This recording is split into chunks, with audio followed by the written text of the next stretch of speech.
You are tuning in to the Human Side of Engineering and Product Development podcast, brought to you by Saratech, where we bring you industry leaders and some of the brightest minds in engineering solutions and product development. I'm Andy Dio, your host. Join me as we discover the inspiring stories of the people behind the most innovative and game-changing solutions in the market today. So tune in and enjoy. Hello, and welcome to our podcast. Today, we have Dr. Justin Ryan. He's the director of the 3D Innovations Lab at Rady Children's Hospital in San Diego. Welcome to the podcast, Justin. Thank you very much. Thanks for having me. Appreciate your time and being here with us today. Now, you have been there since 2018. Can you tell us a little bit about yourself and the work that you do there? Yeah, so I joined Rady Children's Hospital back in 2018 I think it was August, to establish a 3D printing lab here at the hospital. I had prior experience running a 3D lab at Phoenix Children's Hospital. And then prior to that, I was a graduate student where I was working on translating medical images to different 3D technologies, including 3D printing. Fantastic. So this is something that Rady Children's Hospital brought you here to start and create. Is that right? That's correct. Yeah, 3D technology. If we look at the patents, it was mid to late 80s that the technology started to emerge. And I'd say by the early 90s, there were some limited applications of the medical use of 3D printing. But things really started to spring forward, in the 2000s, especially in the late 2000s. That's when I started to get involved in the research side of things and integrating the technology into the healthcare system. By 2018, Rady Children's already had some interest in doing 3D printing. Some very pioneering doctors, both in cardiology and orthopedics, were doing 3D printing on their own, either buying a small 3D printer or outsourcing it. But in 2018, they saw the greater vision to establish a 3D printing element directly inside the hospital to field these new and emerging requests. That is very interesting. Now, is Rady the first hospital in the country to start doing that, or did they get the idea? Where did that idea come about? Do you remember? We were not the first here to do that. In fact, I worked at Phoenix Children's Hospital prior to that, and we started doing 3D printing on site there that was 2012. So that was even earlier. Oh, wow. Prior to that, we're doing research at the university, I think 2009. But even then, we couldn't claim to be the first hospital to do it. There were quite a few, I would say the larger hospitals, the research hospitals were already doing some 3D printing. But yeah, in that kind of 2010 to 2020 timeframe, it just really snowballed. And quite a few hospitals, over 100 hospitals, according to SME, now have a dedicated 3D printing element within their walls. I think that's a great use of technology. Now, when you started this lab, did you have to convince a lot of other people, the doctors, people in other department that, hey, this is a great thing. You guys should do this. You should look into this. This is, a fantastic way to use technology. Was there a lot of that going on? I'd say my previous experience is very much that, where you were kind of fighting to prove this emerging technology as a viable tool. By the time that I had presented a plan here at Rady Children's, we had quite a few clinical champions who also wanted the technology. So they're very strong supporting agents for our proposal. And leadership quickly signed on. So we've actually had very strong support from our leadership to bring this technology to the bedside. And I think it's really spoke for itself how we've integrated the technology here, both on the anatomical model side of things, as well as the medical device, especially during COVID, as to the impact of the technology.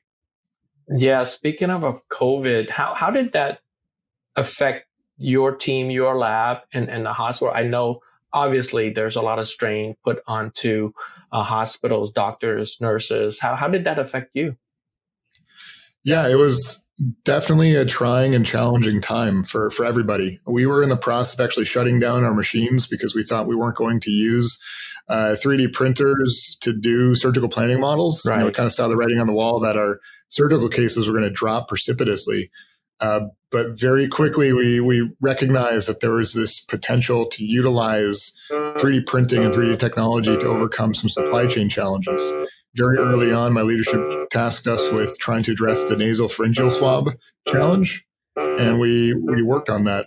So we partnered with UCSD and outside entities in the greater San Diego area to do 3D printing of swabs. We also did face shields, ventilator splitters, ear savers. So we really repurposed a lot of our capabilities here in the Webster lab for COVID response. Yes, I saw a lot of that happening across the board.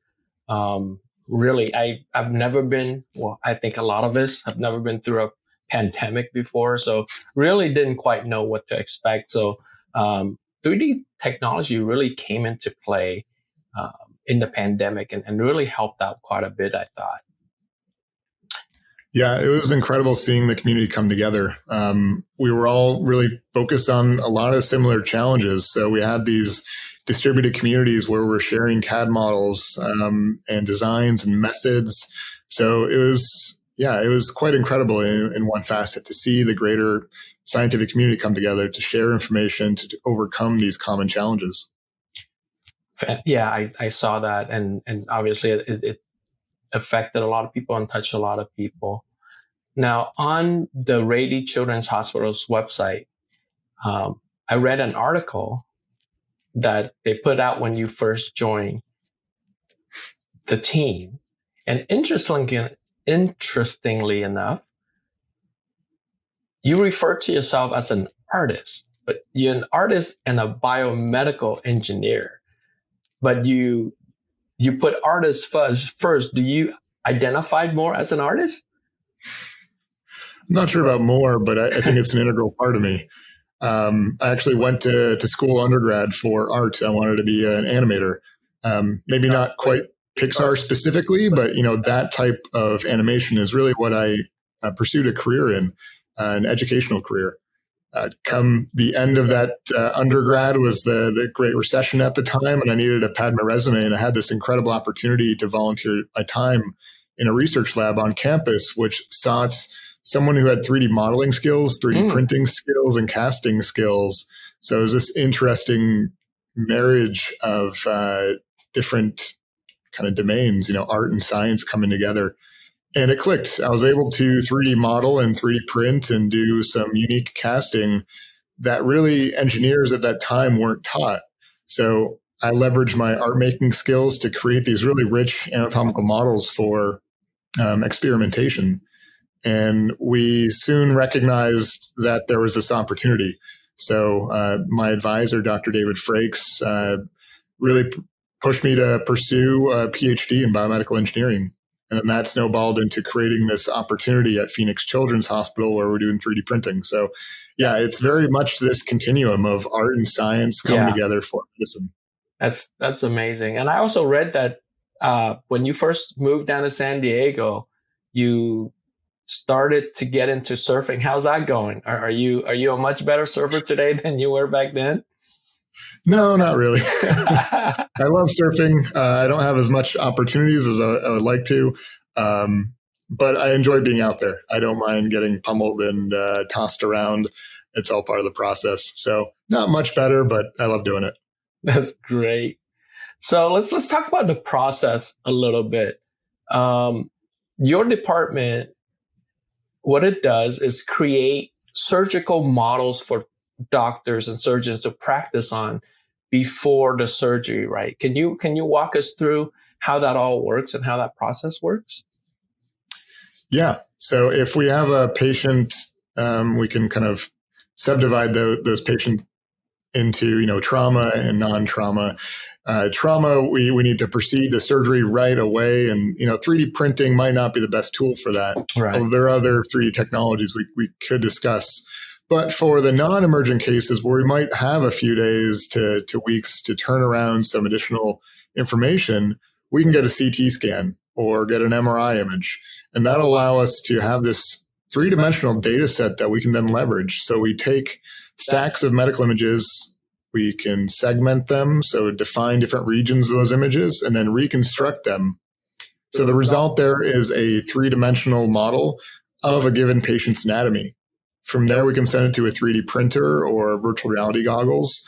But in the case of a 3D print, that really provides this opportunity that a surgeon can hold a patient's anatomy in his or her hand prior to an operation. So they can look at the unique curvature of a scoliosis, a spinal scoliosis, or look at a heart with congenital heart disease in a very specific hole in a specific area. So it's really delivering this idea of personalized medicine right now. It's an incredible use of this technology. That's pretty incredible. Now you mentioned VR too. That's something that's really interesting. VR has really taken off in the past few years, and obviously, like everything else in technology, it will only get better. So you can actually create. Is there a time when you use a combination of VR and real life model? Yeah, 3D printing is incredible. Now we can deliver this model to someone's hands, and that's a haptic element that they can hold it and look at it and understand in very true to scale representation what's happening. But it represents a specific time frame and a specific point that we might have computer modeled it. So if we cut off parts of anatomy to visualize something deep, or if we're only looking at part of the cardiac cycle versus diastolic versus systolic, with a computational data set, we don't really have those limitations. We can digitally peel away a tissue and then put it back and peel it away from a different angle. We can look inside structures, which might not be feasible on a given 3D print. Right. So they really are this complementary technology. That's great. Now, is there a lot of training involved for the physicians to leverage and utilize this technology? There is a learning curve, definitely. We've got 6 different 3D printers on site here, and each one has a specific nuance to it. You have a determination of what are the appropriate materials for a given print. What is the time frame for prints? Do we intend to sterilize the model? All of those factors will choose which, I might, as the engineer, recommend which technology for a given application. But a typical surgeon, a typical interventionalist is not going to know those differences. So they might come to me with an idea of a 3D print that might not be technologically feasible right now, but we can kind of work through those nuances to get them the best product at that given point in time. So there is that constant conversation and the constant education so that they can best utilize the technology. Early on, when we were at Phoenix Children's Hospital, the biggest challenge was the time turnaround. Media, Grey's Anatomy, these types of shows, made it seem like 3D printing happens in a matter of minutes. And by and large, it's not really feasible. So, we're spending 6 hours, 8 hours. Yeah. Some of our amazing equipment is also some of our slowest equipment. So it could be 18 hours to print something. Obviously, about that's important. No, yeah.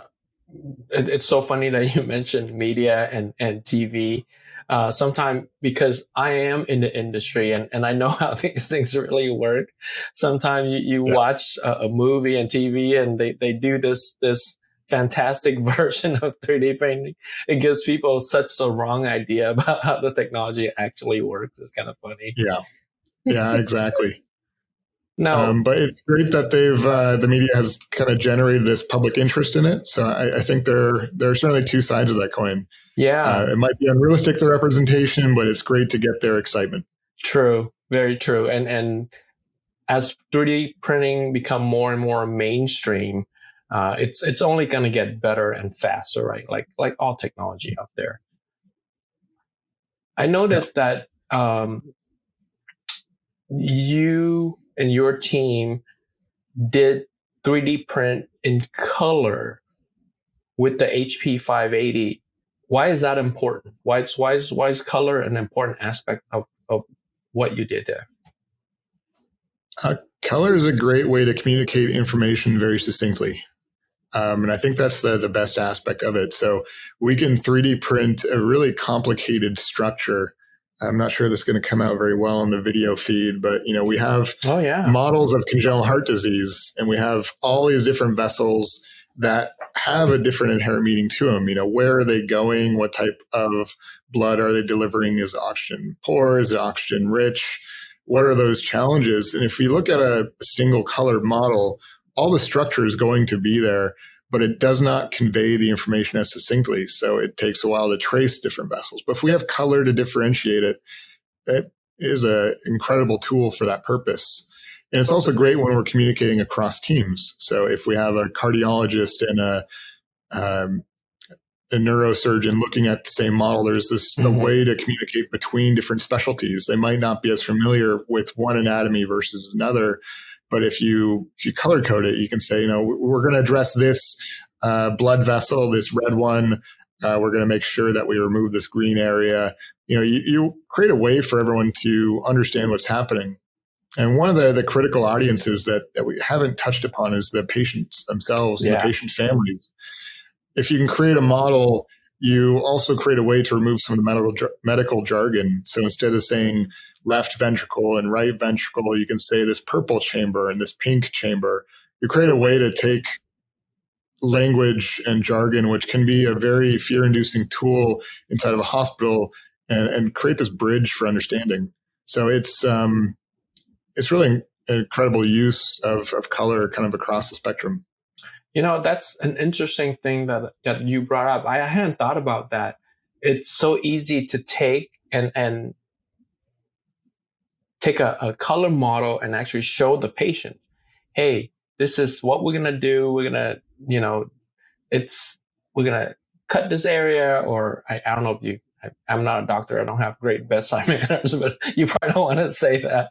We're going to cut things out from your heart or anything. But, obviously to be able to visualize something like that helps a lot, as opposed to just hearing the doctor describe about things, right? Yeah. It's one thing if an interventionalist, walks into a patient's room and says, we're going to close off your patent ductus arteriosus.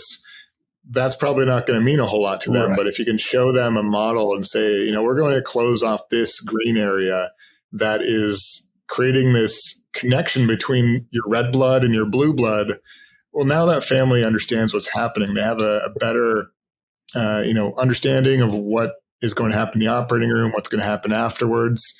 And in the literature, if a family is better educated about their child's condition, they are more likely to have better medical follow-up. Yeah. So they will ask the more questions to get better understanding. They'll make sure they hit their follow-up appointments. They'll make sure they deliver the appropriate prescription. So it has a cascading effect, education. So it's great to have 3D prints and color 3D prints as part of that vehicle.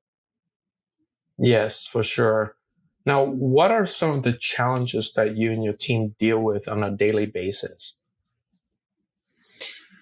I think it's the same challenge you see anywhere inside of a hospital, is the concept of triage. If we have dozens of CT scans happening a day, dozens of MRI happening a day, which ones are appropriate to have a 3D print for, and spend the time, the labor resources, the consumable resources to targeting those audiences.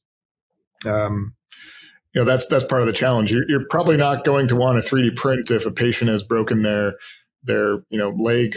Yeah. It's certainly traumatic for the patient, but 3D print might not be the best vehicle to deliver more information.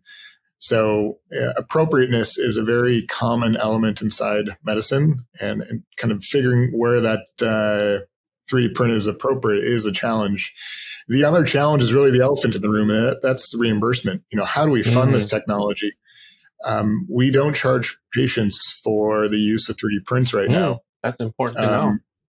Yeah, there is no what's called the Category 1 CPT code for 3D printing. So by and large, hospitals across the states don't charge families for 3D prints. There might be one or two here or there that are able to communicate with patients ahead of time to have them pay, but by and large, we're not charging for these. So that means that we have to come up with the cost, we I being the see. hospital. So Yeah.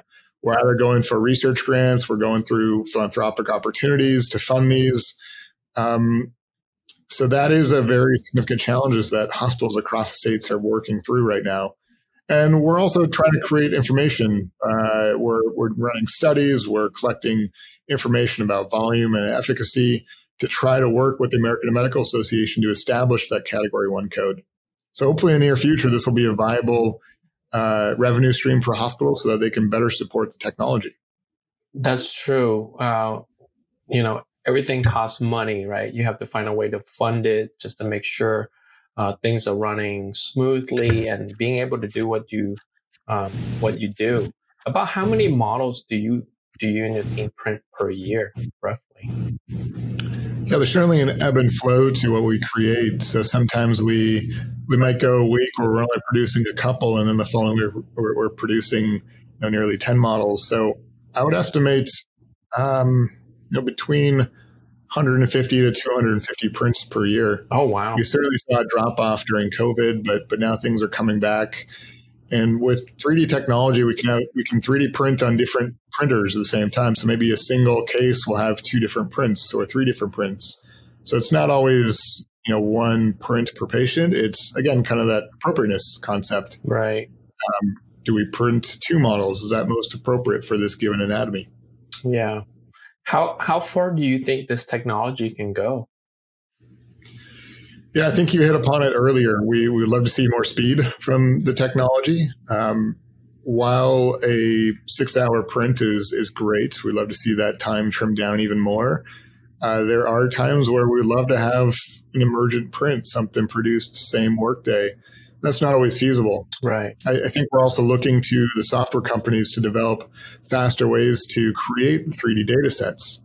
So there is that time frame to go from a CT scan or an MRI to a 3D data set. I'd love to see that window shortened quite a bit. We're starting to see some development there with imaging technologies that are leveraging artificial intelligence or machine learning. Mm-hmm. It's not quite prime time for pediatrics, but there are some incredible leaps and bounds, especially in the adult space, with technology that leverages those newer computational paradigms. That's amazing. Are you and your team, are you guys doing any collaborations with the printer and software manufacturers to kind of give them insights, input into, hey, maybe this is the right direction you guys should take it and things like that? Yeah, I think we're always working on that. We pushed HP to make sure that we have a 3D printer that's viable for the medical domain. And, some of that is a very small element is making sure that it fits through a standard 36-inch door. And I know that was an incredible engineering challenge for them, but that was really make or break for a lot of institutions, including ours here, made it so much simpler. We've pushed some of the other manufacturers out there, Stratasys, to have materials that better represent tissues of varying anatomical regions. So something that looks like and feels like muscle, something that feels like skin, feels like bone. That's an incredible use and application of technology. There's also the ability to sterilize a model. That's not feasible across all 3D printing technologies, but if we can sterilize an anatomical model, that opens up a lot of doors to bring the information directly into the operating room. So, I think as a community, we're all pushing the 3D print manufacturers out there to really raise to the occasion and address the needs of the medical and hospital environment. That's fantastic. I mean, to get direct input from a team that is actually using the technology and on a daily basis, manufacturer like HP, Stratasys, all those companies, I hope they take it to heart and really take your suggestion and your team's suggestion and really develop and improve their products much faster at that than the pace that they're doing today. Yeah, I certainly hope so. And some of it is the cart before the horse situation. I think all these dynamics are going to change once we hit that CPT code.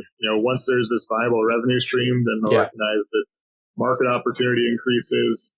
But we don't want a huge lag time. We don't want to wait until category 1 code to have an appropriate technology starting to be developed. We want them to rise to the challenge and have a product ready, now, or at least at that point in which the reimbursement's there.